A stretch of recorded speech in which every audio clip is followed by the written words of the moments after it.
Comment ils vont? Vous étiez tranquille dans votre quotidien sans F1 là, à regarder la Coupe du Monde, à préparer les fêtes de fin d'année. Au calme quoi. Vous étiez loin du paddock et de ses histoires. Bref, vous vous reposiez. Et là un mardi vous vous réveillez et vous voyez ça.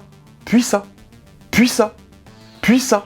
Et enfin ça. Là tu te frottes les yeux et tu te dis mais c'est quoi ce délire? On est de retour en 2020 ou quoi? C'est le retour des dominos. Et en plus on ne parle pas de pilote mais de chef d'écurie. Mais quelle mouche a piqué la F1 en ce mois de décembre? Vous l'aurez compris dans cette vidéo, on décrypte ces transferts de chef d'écurie. Et on analyse l'impact que ce jeu de chaise musicale aura sur la saison à venir. Alors on en parle. Et abonne-toi parce que c'est le meilleur moyen de me donner de la force et de soutenir la chaîne. Surtout dans cette période d'intersaison où il fait froid et il n'y a pas de Formule 1.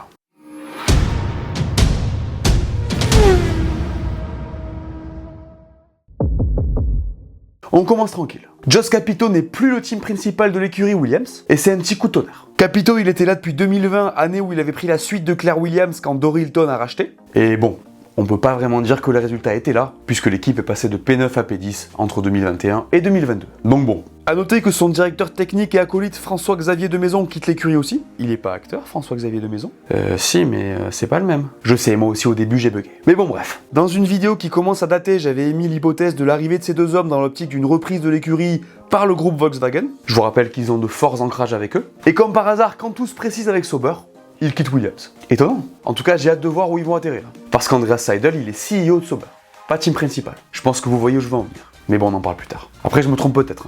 C'est toujours possible. Côté Williams, on a donc les trois options classiques. Promouvoir quelqu'un en interne, débaucher dans une autre écurie, ou aller chercher dans un autre championnat. Aujourd'hui, aucune piste claire n'a été communiquée, mais on devrait en savoir plus rapidement.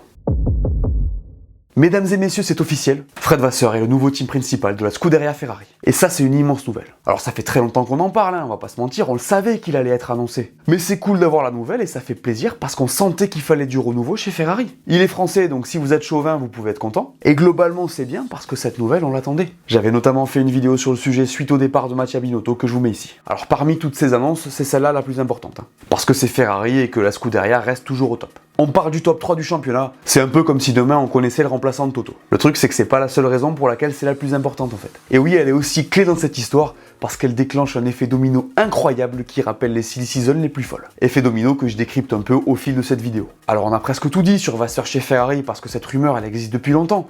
Mais faut quand même en parler. Ce job, c'est l'apogée de sa carrière en fait. Quand t'as fait ça toute ta vie, se retrouver team manager de la Scuderia Ferrari, c'est incroyable. Après les gars, pour moi, et je pense que pour lui aussi, ça ne sera un accomplissement que quand il gagnera. Parce que ça va pas être facile. On l'a dit et redit, Vasseur, c'est un bâtisseur. Un faiseur de champions incroyable. Un mec qui a une vraie aura, des qualités de management de ouf qui vont beaucoup l'aider, mais il doit avoir la main. La Scuderia doit lui donner les clés du camion à tous les niveaux, dans le recrutement, dans la gestion des pilotes, au niveau technique, bref partout. Ce qui est important ici, c'est que Vasseur, comme Jean Todt à l'époque, oui j'ose la comparaison, il va représenter un choc culturel, mais pas trop. Il va bousculer les Italiens, mais va rester proche d'eux. Il a été chez Sauber avec Alfa Romeo, il connaît, il parle la langue. La culture, il est dedans, donc selon moi, ça sera fluide. Ensuite, j'ai listé ses forces, mais j'en ai oublié une qui est très importante, c'est sa relation avec Charles Leclerc. Ils ont bossé ensemble non seulement en F3, mais aussi et surtout en F1 quand Charles était chez Sauber en 2018, et ça s'est très bien passé. Je peux vous le dire les gars, ça c'est important pour Ferrari.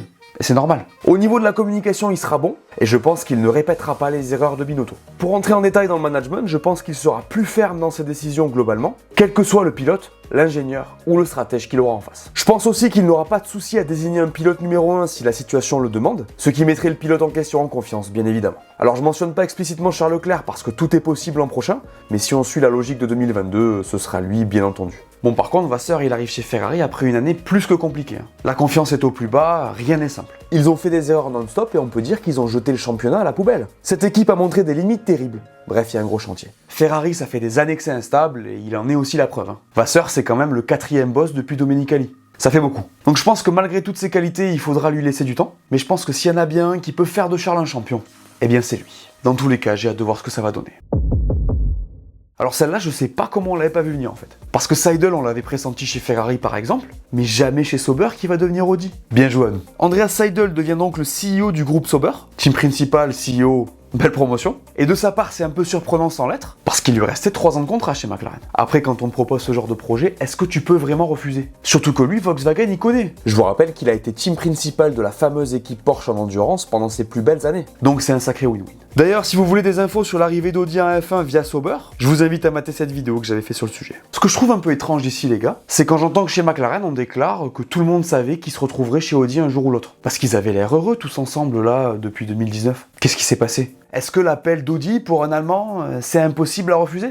En vrai, je pense. En soi, ce move, il a un max de sens. Andreas Seidel, il est allemand, il connaît le groupe, il est bon. Pour Audi, tout va bien. Après, à court terme, ça pourrait coûter à l'équipe, par contre. Tu perds ton team principal comme ça. D'ailleurs, on sait pas qui ça va être, mais restez bien attentifs. T'es dans l'incertitude. En 2023, ça va pas être simple de défendre cette P6. Mais après tout, est-ce que c'est vraiment l'objectif? Eh bien, c'est à Monsieur Seidel qu'il faudrait demander. Dernier domino, Andrea Stella, nouveau boss de McLaren. Alors là, vous êtes sûrement pas mal à vous dire, mais c'est qui cet Andrea Stella, on l'a jamais vu? Je vous comprends. Et si en vrai on le connaît, il reste une sacrée inconnue pour cette équipe. Alors d'abord, je vous fais un petit point sur lui, parce que c'est important que vous sachiez. Andrea Stella est italien, né en 1971, il a donc 51 ans. Il commence sa carrière en F1 chez Ferrari en 2000 comme ingénieur de la performance dans l'équipe test, avant de devenir l'ingénieur perf de Michael Schumacher de 2002 à 2006, puis celui de Kimi Raikkonen en 2007 et 2008. En 2009, il devient ingénieur de course, toujours pour Kimi, et il fera de même avec Fernando Alonso de 2010 à 2014. En 2015, il rejoint McLaren en même temps que Fernando, mais devient responsable des opérations de course, avant de devenir directeur de la performance en 2018 et directeur sportif en 2019. Le voilà maintenant, team principal, une trajectoire plutôt linéaire donc. Écoutons ce qu'il a déclaré. J'ai été confronté et exposé aux éléments d'ingénierie et de course de la F1 tout au long de ma carrière. Je serai proche de l'objectif fondamental de l'équipe qui est en fin de compte de construire une voiture rapide et de piloter cette voiture de manière efficace sur la piste. Du très classique. Alors on a bien compris dans les déclarations de Zak Brown que c'était le choix de Seidel de partir.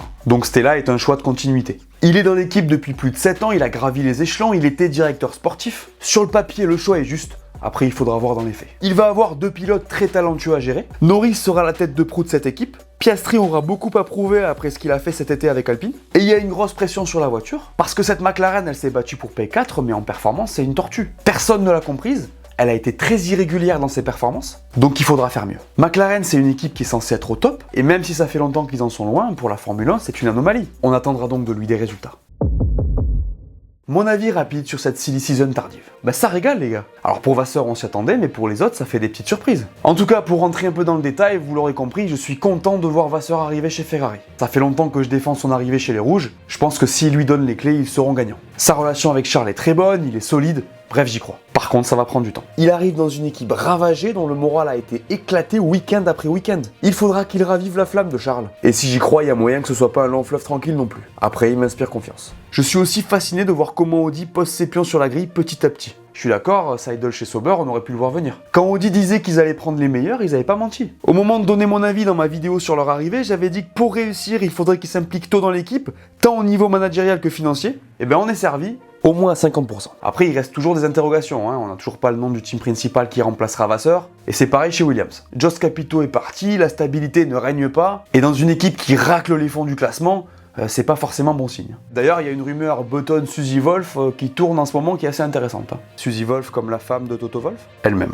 Affaire à suivre. Ceux qu'on pourrait voir le plus comme les perdants de ce jeu de chaise musicale par contre, c'est McLaren. Eux, ils perdent leur chef de rang et se retrouvent un peu dans l'inconnu. Et ça, vu ce qu'on a vu cette année, ils en avaient pas vraiment besoin. Alors comme je l'ai dit, Andrea Stella en soi c'est une continuité, mais il va devoir relever de gros défis, et il est possible que ce changement un peu brutal les fragilise un peu. Quoi qu'il en soit, j'ai hâte de voir la suite. Vous en pensez quoi, vous ? Voilà, merci à tous de m'avoir écouté, j'espère que cette vidéo vous a plu, laissez-moi un pouce bleu, dites-moi en commentaire ce que vous pensez de cette silly season tardive. N'oubliez pas d'aller voir mes dernières vidéos que vous n'auriez pas vues, dites-moi tout, et on s'abonne. Allez, ciao!